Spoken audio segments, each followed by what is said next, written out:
sœurs, que la paix et la grâce de notre Seigneur Jésus soient avec vous. Aujourd'hui, pour commencer, j'aimerais vous poser une question simple. Combien de fois, la semaine dernière, vous êtes-vous mis en colère ? Pas besoin de répondre à haute voix à cette question. Dieu connaît la réponse. Ça peut être un regard, une parole qu'on a reçue, un message. Et parfois, il ne faut que quelques secondes pour que la colère monte. Mais aujourd'hui, nous allons contempler une vérité de la parole de Dieu qui est dans le psaume chapitre 103, verset 8. L'Éternel est miséricordieux et compatissant, lent à la colère et riche en bonté. On va le dire ensemble. Lent à la colère et riche en bonté. Encore une fois. Lent à la colère et riche en bonté. Voilà le caractère de notre Dieu. Et la première fois dans la parole de Dieu où nous voyons qu'il est écrit que Dieu est lent à la colère et riche en bonté, c'est dans le livre de l'Exode. Dans le livre de l'Exode, le peuple hébreu donc était sorti du pays d'Égypte. Et puis ensuite, Moïse était allé sur le mont Sinaï où Dieu lui avait parlé. Pendant ce temps, il y a eu le contexte du veau d'or où le peuple hébreu a fait de l'idolâtrie devant ce veau qu'ils ont construit. Et après cet épisode, donc Dieu s'est mis en colère contre le peuple. Moïse a intercédé pour ce peuple. Et puis Dieu a pardonné ce peuple.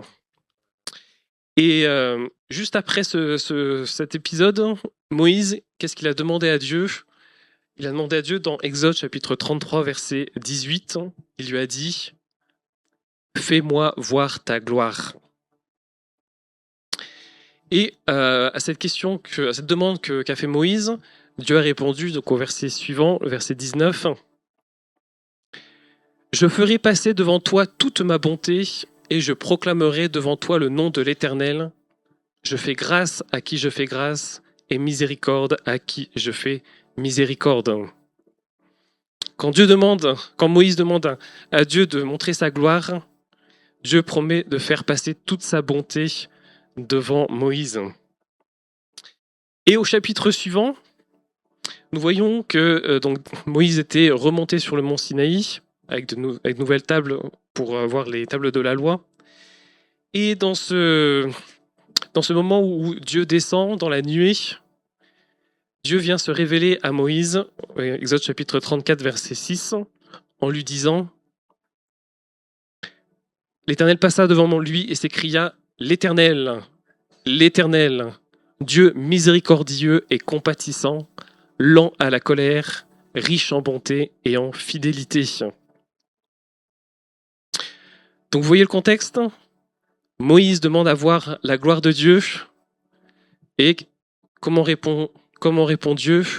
Dieu répond par son caractère. Dieu n'a pas montré sa puissance, Dieu n'a pas montré toute la création qu'il avait fait, toute sa majesté qui est visible. Non, Dieu a révélé sa gloire par sa bonté, par sa miséricorde. Et cette auto-révélation de Dieu traverse toute la parole de Dieu. Donc nous l'avons vu là dans Exode, on l'avons vu aussi dans le psaume tout à l'heure. Les prophètes aussi nous rappellent que Dieu est lent à la colère et riche en bonté, que ce soit Jonas, que ce soit Nahum, que ce soit aussi dans le Nouveau Testament, où la personne de Jésus-Christ nous montre pleinement que Dieu est lent à la colère et riche en bonté. Et comme enfants de Dieu, la parole nous appelle à être des imitateurs de Dieu. Éphésiens chapitre 5, verset 1 nous dit « Devenez donc les imitateurs de Dieu comme des enfants bien-aimés. » Ce caractère de Dieu, c'est un caractère qui doit se refléter au travers de nous. La grâce que nous avons reçue de notre Dieu doit être une grâce que nous offrons aux autres. Le pardon que nous avons reçu doit être un pardon que nous donnons également. Et je vous propose ce matin que nous puissions voir au travers de la parole de Dieu quelle patience a exercé Dieu au travers de toute l'histoire biblique. Puis nous allons voir la richesse de la bonté de Dieu qui est manifestée en Jésus-Christ. Et nous étudierons ensuite que la patience n'est ni une faiblesse, ni une indifférence. Et enfin, nous verrons que nous sommes appelés à être lents à la colère et riches en bonté. Commençons donc par voir, au travers de l'histoire biblique, comment Dieu s'est comporté par rapport à son peuple. Déjà, dès les origines, nous voyons que Dieu est un Dieu qui supporte. Dès le livre de Genèse, quand Adam et Ève ont péché, Dieu aurait déjà pu les foudroyer pour le fait d'avoir désobéi à leur ordre. Mais au lieu de cela, Dieu il est descendu dans le jardin où ils étaient, Dieu les a cherchés, Dieu les a appelés, Dieu leur a parlé. Et avant même de prononcer la sentence, il s'est adressé au serpent et lui a annoncé sa défaite. Nous voyons dans Genèse chapitre 3, verset 15, où Dieu s'adresse au serpent et lui dit ceci: « Je mettrai inimitié entre toi et la femme, entre ta postérité et sa postérité. Celle-ci t'écrasera la tête et tu lui blesseras le talon. » Les théologiens appellent ce passage le protévangile, le premier évangile. Il nous est parlé d'un descendant de la femme. Ici, c'est Christ qui est annoncé, qui écrasera la tête du serpent, qui écrasera Satan, et que le serpent ne le blessera qu'au talon. Donc ça montre la souffrance qu'a vécue Jésus, mais pas la mort définitive. Et donc, avant de chasser l'homme du paradis, Dieu avait déjà annoncé la rédemption. De même, nous pouvons parler aussi de Noé. La construction de l'arche, il a fallu de nombreuses années, des dizaines d'années pour pouvoir la construire. Certains commentateurs parlent même de 120 ans, même si la Bible ne donne pas le nombre exact d'années. C'était autant d'années où les contemporains de Noé avaient la possibilité de se repentir de leurs actes. Dieu a exprimé encore sa patience pendant tout ce temps. 1 Pierre chapitre 3 verset 20 nous dit: « Lorsque la patience de Dieu se prolongeait au jour de Noé pendant la construction de l'arche. » De nombreuses années s'est écoulées pendant cette construction. Et avec le peuple d'Israël, nous voyons un Dieu qui pardonne sans cesse. Tout le livre d'Exode, Nombre, Juges, les rois, les prophètes, c'est une succession de temps où le peuple se rebelle contre Dieu, le peuple abandonne Dieu, s'idolâtre, puis ensuite passe par des moments difficiles, il crie à Dieu et Dieu le relève.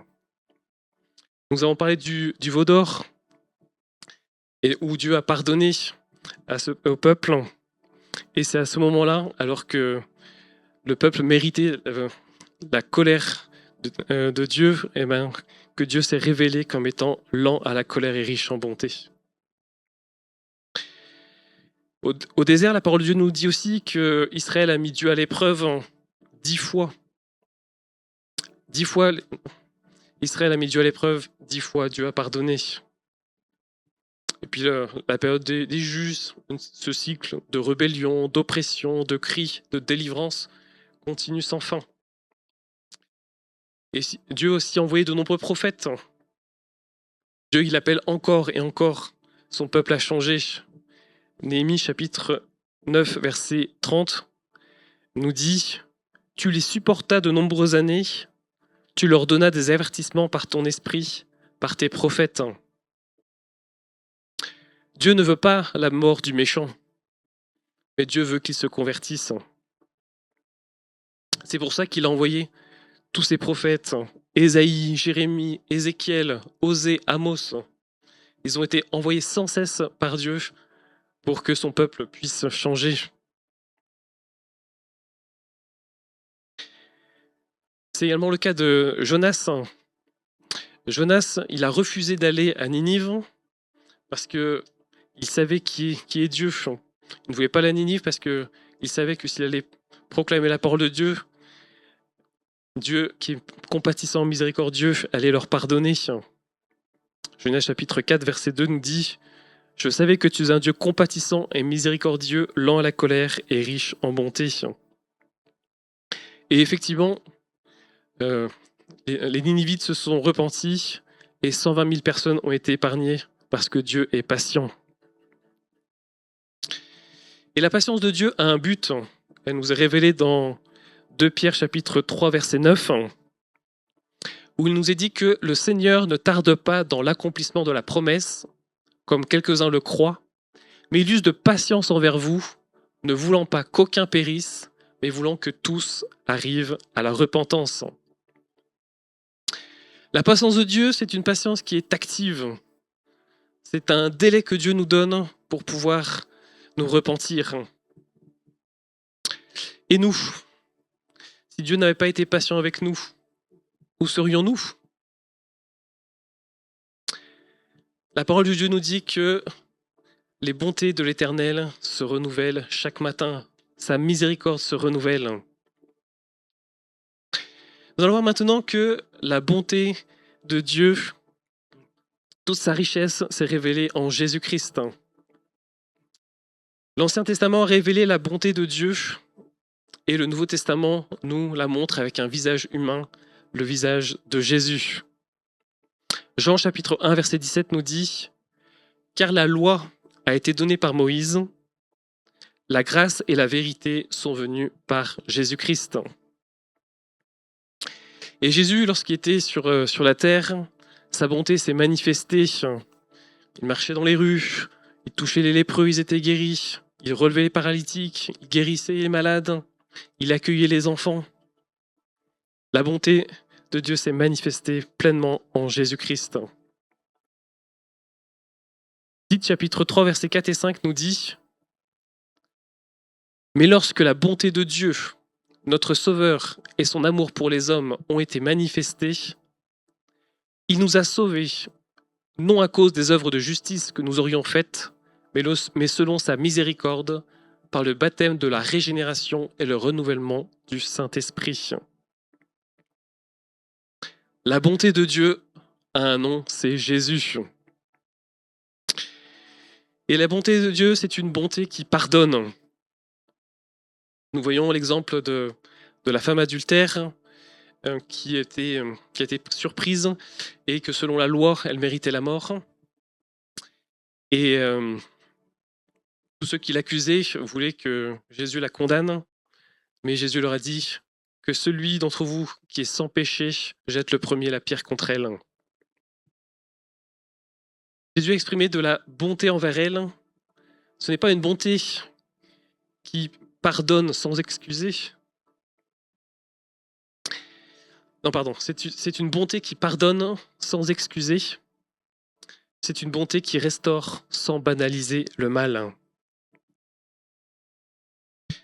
De même, Zachée, ce collecteur d'impôts qui était haï de tous parce qu'il réclamait plus d'impôts qu'il n'en fallait.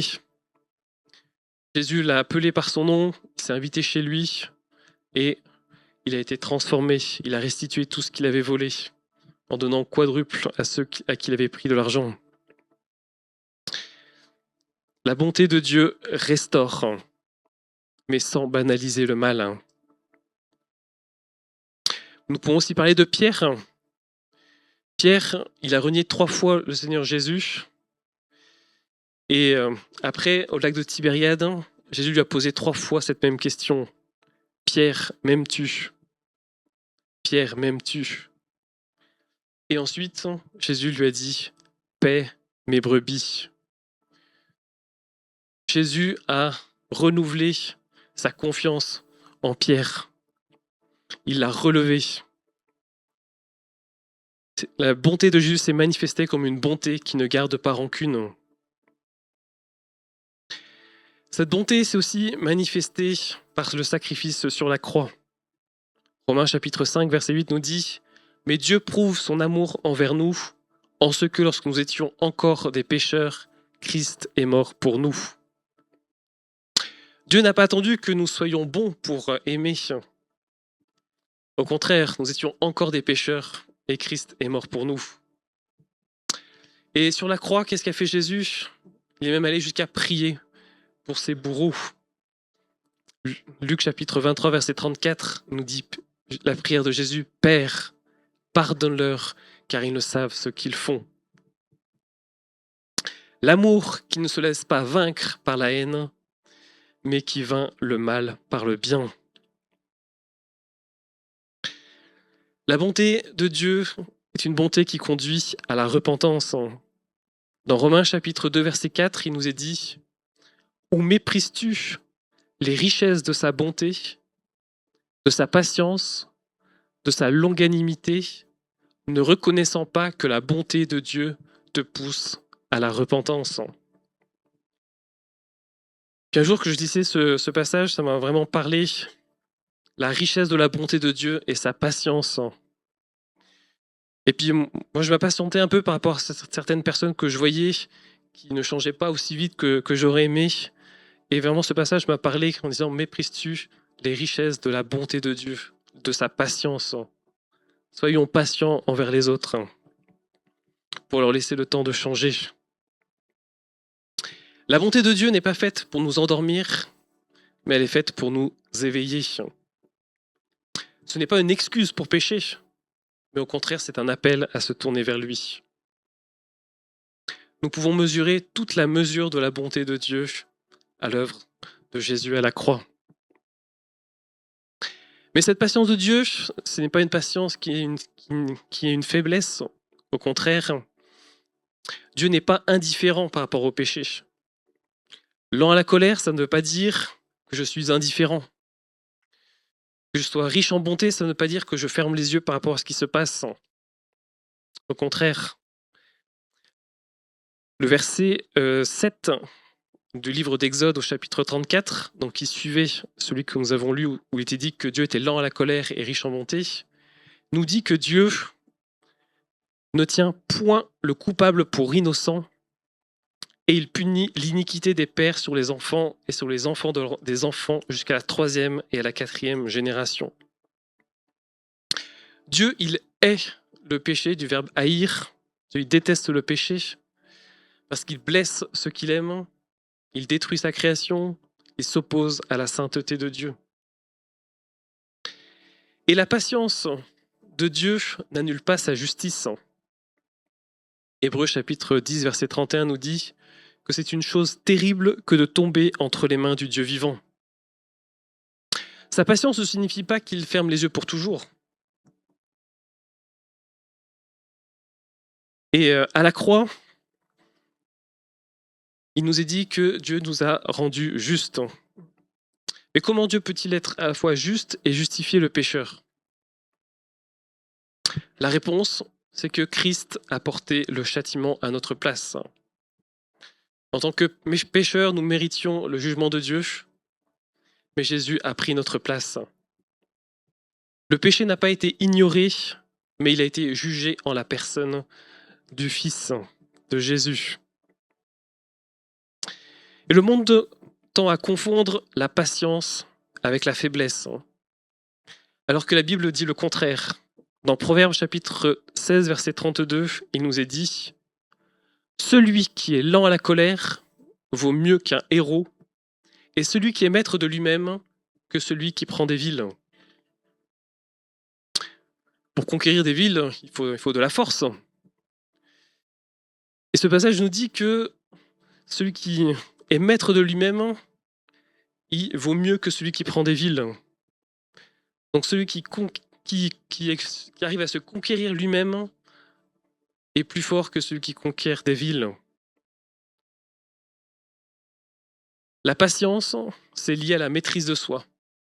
Et la patience et la maîtrise de soi sont tous les deux des fruits de l'esprit dont il nous est parlé dans Galates chapitre 5. La patience de Dieu, c'est l'expression de sa souveraineté absolue, mais pas de son impuissance. Et 2 Pierre chapitre 3 verset 15 nous dit que la patience de notre Seigneur est votre salut. Si Dieu est patient aujourd'hui, c'est qu'il y a encore des pécheurs à sauver.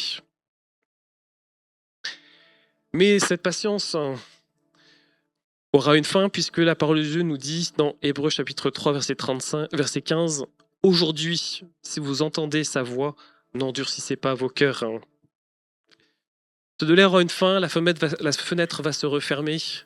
Alors aujourd'hui est un jour de salut. Nous sommes appelés, chacun d'entre nous, à être lent à la colère. C'est l'apôtre Jacques qui nous en parle. Dans Jacques chapitre 1, versets 19 à 20. « Sachez-le, mes frères bien-aimés, ainsi que tout homme soit prompt à écouter, lent à se mettre en colère, lent à parler, car la colère de l'homme n'accomplit pas la justice de Dieu. » Ce passage nous donne 3 exhortations. Prompt à écouter, lent à parler, lent à se mettre en colère. Et pourquoi il y a ces 3 exhortations ? Parce que bien souvent, notre colère ne produit pas le bien que nous croyons. Elle a plutôt tendance à blesser, à diviser et à détruire.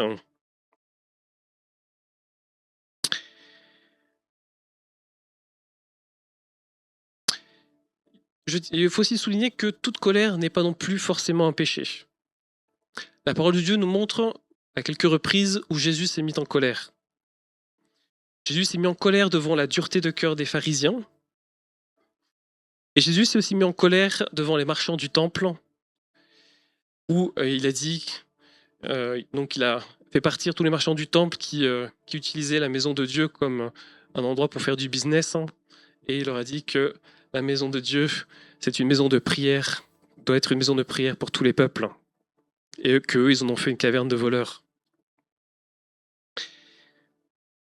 Il existe une colère sainte, qui est l'indignation devant le mal, une indignation devant l'injustice. Mais la parole de Dieu nous dit, dans Éphésiens chapitre 4, verset 26, « Si vous vous mettez en colère, ne péchez point, et que le soleil ne se couche pas sur votre colère. » Donc si vous vous mettez en colère, donc ça peut arriver qu'on se mette en colère, mais ne péchez point. Donc ce qu'il faut faire attention, c'est quand nous nous mettons en colère, de ne pas pécher.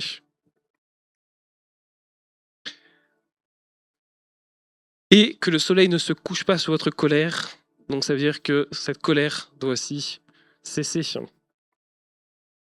Le problème n'est pas la colère, mais sa qualité, sa cause, sa durée ou les fruits qu'elle provoque.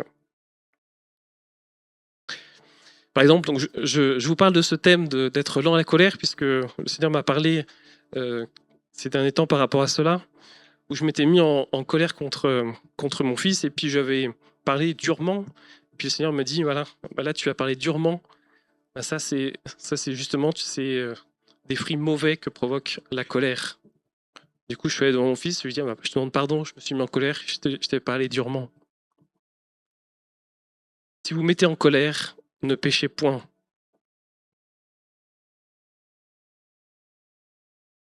Parce que la colère charnelle a souvent tendance à faire des ravages.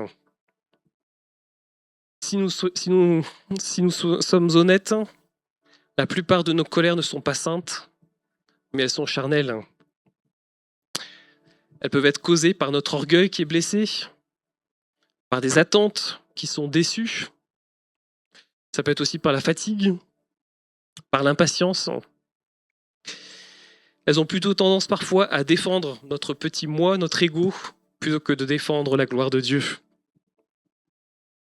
Et malheureusement, les conséquences de la colère, c'est de nombreux couples qui sont déchirés par des paroles qui sont dites sous le coup de la colère. Des enfants qui sont marqués à jamais par les éclats de leurs parents. Ça peut être aussi des relations fraternelles dans l'église qui sont rompues, faute d'avoir su tenir sa langue. Alors que Proverbes chapitre 15, verset 1 nous dit « Une réponse douce calme la fureur, mais une parole dure excite la colère. »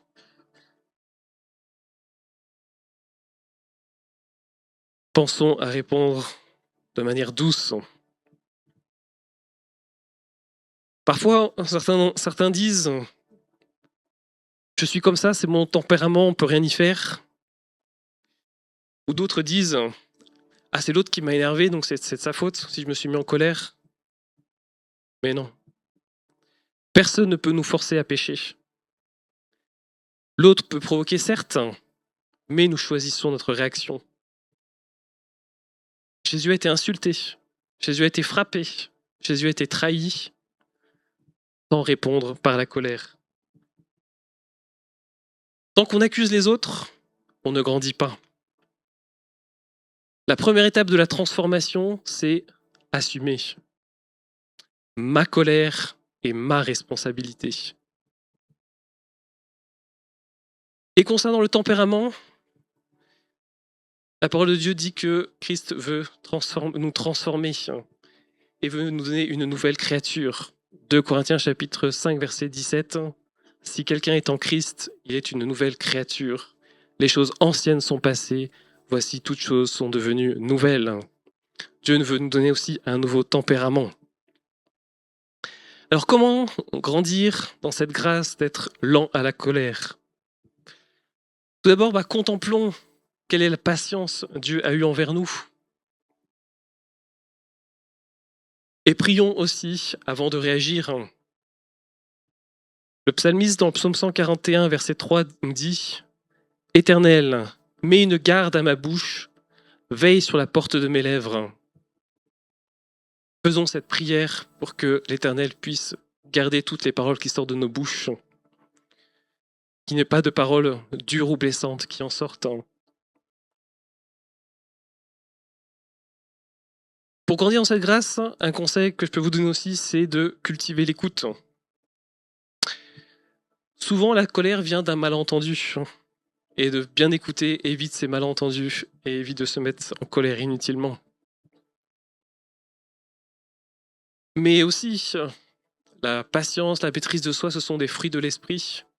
Donc ce sont des fruits que le Saint-Esprit peut développer en nous. Donc demandons au Saint-Esprit de faire cette œuvre dans nos cœurs, de développer ces différents fruits. Parce que ce n'est pas notre seul effort qui va nous aider, mais c'est vraiment la puissance de Dieu qui nous transforme. Et cherchons aussi à marcher dans l'humilité. La colère, c'est la fille de l'orgueil. Tandis que Christ, lui, s'est fait serviteur. Nous demandons à Dieu de nous revêtir de cette humilité, jour après jour. Nous sommes aussi, donc non seulement nous sommes appelés à être lents à la colère, mais aussi nous sommes appelés à être riches en bonté. Comme nous l'avons dit, la bonté, c'est un fruit de l'esprit. La patience seule ne suffit pas. On peut être patient par lassitude, par calcul ou par résignation. Mais la parole de Dieu nous dit que le fruit de l'esprit, c'est l'amour, la joie, la paix, la bonté, la bénignité, la fidélité. La patience et la bonté sont sœurs. La patience retient le mal, la bonté, elle fait le bien. Être riche en bonté, c'est plus que ne pas faire le mal, c'est au contraire faire activement le bien.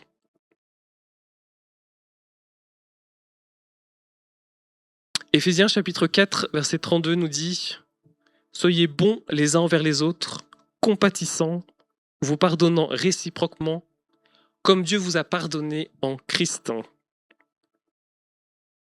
Il nous est parlé ici de 3 attitudes. Soyez bons, compatissants et pardonnants. Soyez bons, soyez bienveillants par nature, par disposition de cœur. Ne soyons pas seulement polis, mais soyons bons. Soyons compatissants. La compassion, c'est une émotion qui nous pousse à agir, qui nous pousse à aider ceux qui ont des difficultés. Et vous pardonnant. La parole de Dieu nous invite à pardonner jusqu'à 70 fois, 7 fois. La grâce est plus grande que la blessure. Et cette bonté doit aussi être manifestée même envers nos ennemis, comme nous encourage la parole de Dieu. De faire du bien à ceux qui nous haïssent, de bénir ceux qui nous maudissent, et de prier pour ceux qui nous maltraitent ou qui nous persécutent. Et pourquoi tout cela ? pour être vraiment des fils de notre Père Céleste. Luc chapitre 6, verset 35 nous dit « Vous serez fils du Très-Haut, car il est bon pour les ingrats et pour les méchants. Soyons de même bons pour ceux qui nous font du mal. » Et on peut parler aussi du cas d'Étienne. Étienne, ça a été le premier martyr dans la parole de Dieu.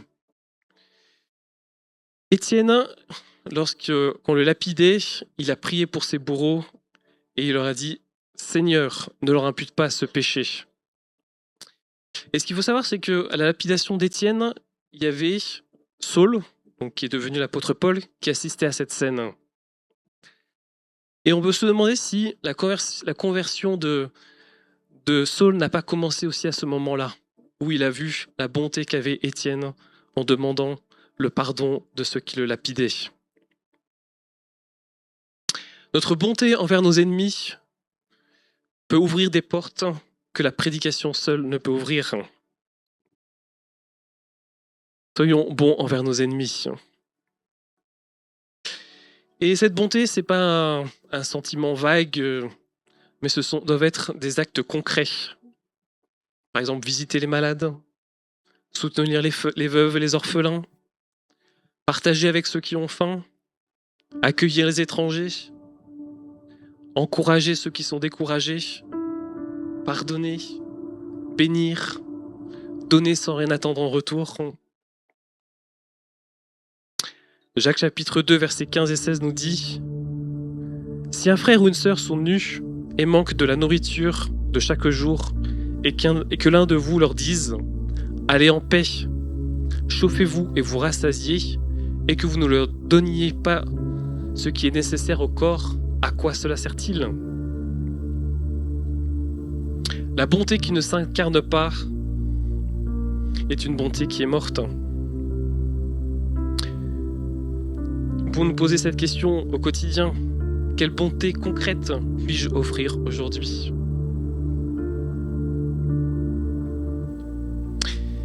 La bonté, c'est un témoignage de l'Évangile. 1 Pierre chapitre 2, verset 12 nous dit « Ayez au milieu des païens une bonne conduite, afin que là même où ils vous calomnient, comme si vous étiez des malfaiteurs, ils remarquent vos bonnes œuvres et glorifient Dieu au jour où il les visitera. » Notre bonté ne sauve pas, seul l'Évangile sauve, mais notre bonté donne du poids à l'Évangile, notre bonté le rend crédible. Sans œuvre, nos paroles deviennent du bruit. Avec œuvre, elles trouvent leur résonance.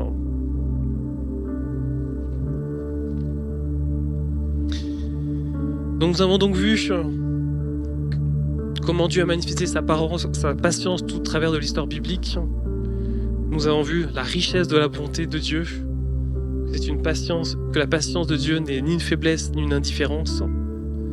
Et que Dieu nous appelle à être comme lui, lent à la colère et riche en bonté. Et pour conclure, j'aimerais vous poser 3 questions. Avez-vous reçu personnellement cette bonté de Dieu en Jésus-Christ ? L'avez-vous reconnu comme votre Seigneur et votre Sauveur ? Aujourd'hui, c'est encore un jour de salut. Si vous ne l'avez pas encore fait, tournez-vous vers lui, confessez vos péchés et recevez la grâce qu'il vous donne. Et j'aimerais aussi vous poser une deuxième question. Quelle est cette colère que vous avez encore en vous ? Y a-t-il encore de l'amertume ? Y a-t-il encore de la rancune ? Y a-t-il encore une blessure non pardonnée ? Ne laissons pas le soleil se coucher sur cette colère. Choisissons le pardon comme une décision. Et une troisième question pour terminer. À qui pouvez-vous offrir dès cette semaine un acte concret de bonté ? Pas forcément demain, mais cette semaine. Une visite, un appel, un message, un cadeau, un pardon ou un service rendu. Le monde dans lequel nous vivons, c'est un monde rempli de colère. Les réseaux sociaux sont saturés de fureur, de conversations qui s'enveniment, les divisions se creusent. L'Église a, elle, un témoignage extraordinaire à porter, d'être des îlots de patience, être des oasis de bonté et d'être le reflet de notre Père Céleste. Aussi que la grâce de notre Seigneur Jésus, l'amour de Dieu et la communion du Saint-Esprit fassent de nous des hommes et des femmes lents à la colère et riches en bonté. Amen. Alléluia. Seigneur, merci pour ta parole. Merci parce que nous avons vu au travers d'études de ta parole combien tu es lent à la colère, combien tu es riche en bonté. Seigneur, je te prie que tu puisses faire ton œuvre de transformation dans chacune de nos vies pour que nous puissions te ressembler à tous égards. Seigneur, donne-nous, Seigneur, d'être lent à la colère. Seigneur, donne-nous, Seigneur, d'être riche en bonté. Donne-nous de manifester, Seigneur, cette bonté, Seigneur, envers de ceux qui nous entourent, peu importe, Seigneur, ce qu'ils nous font. Merci, Père, parce que tu nous as montré, Seigneur, cet exemple parfait au travers de ton Fils. Merci, Seigneur, pour cette grâce imméritée que tu nous as donnée. Et, Seigneur, nous voulons en retour exprimer, Seigneur, cet amour autour de nous et être des témoins de ta bonté. Merci d'avoir regardé cette vidéo. On espère qu'elle vous a parlé, encouragé, voire même challengé dans votre foi. Si c'est le cas, n'hésitez pas à vous abonner, à liker et partager autour de vous. C'est un petit geste, mais cela peut vraiment bénir quelqu'un d'autre. Vous pouvez également soutenir l'Église et ce que l'on fait ici via le lien dans la description. Merci à tous ceux qui le font déjà, car tout cela est possible grâce à vous. Nos célébrations ont lieu chaque semaine. Vous trouverez toutes les infos sur notre site ou nos réseaux. Si vous êtes de la région, nous serions ravis de vous voir en présentiel. Alors à très vite en ligne ou en présentiel. Soyez bénis.